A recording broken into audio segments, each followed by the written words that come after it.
It's been said that nurses are the heart of healthcare. In 2019, Heather Solon, a nurse living in Kadoka, was presented the information and idea to start the West River Nurse Honor Guard, but due to the pandemic restrictions, she wasn't able to offer the services until later in 2021, when restrictions were lifted. This idea was supported by her dad, who had a military honor guard at his funeral and always supported her nursing career. He loved my career. He helped support me through school, and I have nurses in my family.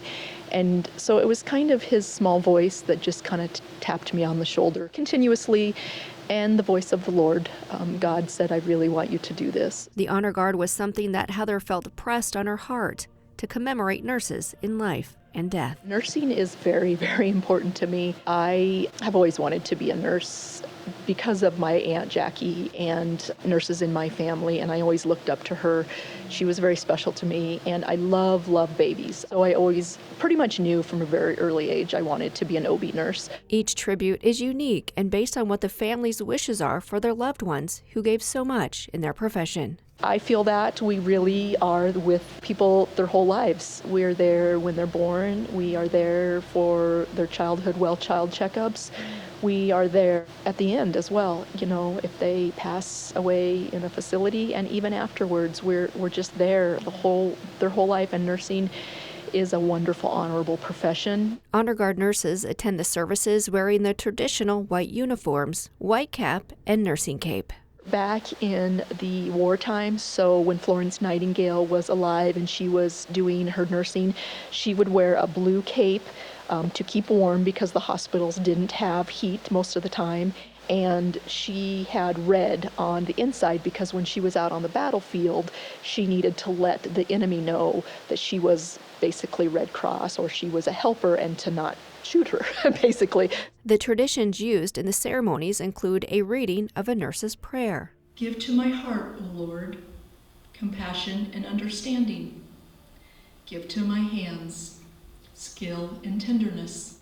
The Florence Nightingale Pledge, a poem, and ends with a final call of duty. Jacqueline Margaret Johnson Carey.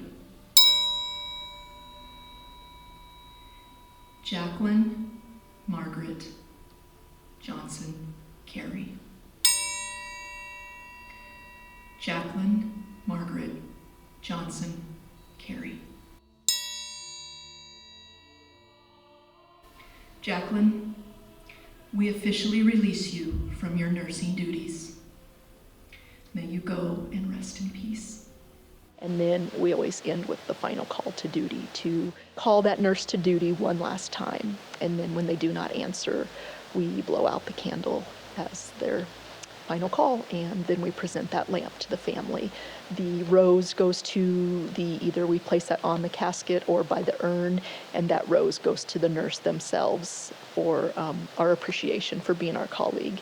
The Honor Guard ceremonies are free and implemented by volunteer nurses. When we do these funerals, we have such I just feel very moved when I do these funerals. I feel like these nurses are here with us. I feel them. I feel that they're here with us, and I think if they could talk and be here, they would be very moved. The families are very moved, and a lot of people haven't heard of us, and we're just slowly getting the word out. Since it is West River, it's a little bit harder since it's rural. Marcy, a retired RN from Phillip, graduated in 1976 and says she experienced a well-rounded career.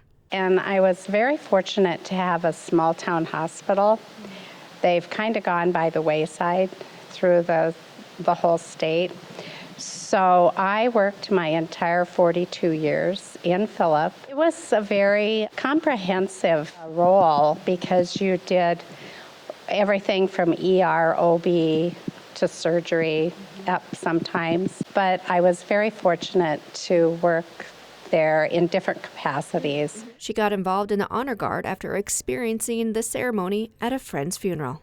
I was really going to have trouble standing up there and not starting to cry because it's very moving, and it was very moving when there were a lot of nurses in the congregation.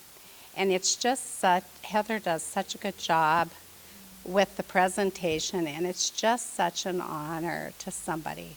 And it's very moving, and it's a very honorable thing to honor nurses. They sometimes have a hard job, but they persevere, and it's usually very rewarding. For more information on the West River Nurse Honor Guard, contact Heather at 605-488-0026, or you can find the group on Facebook.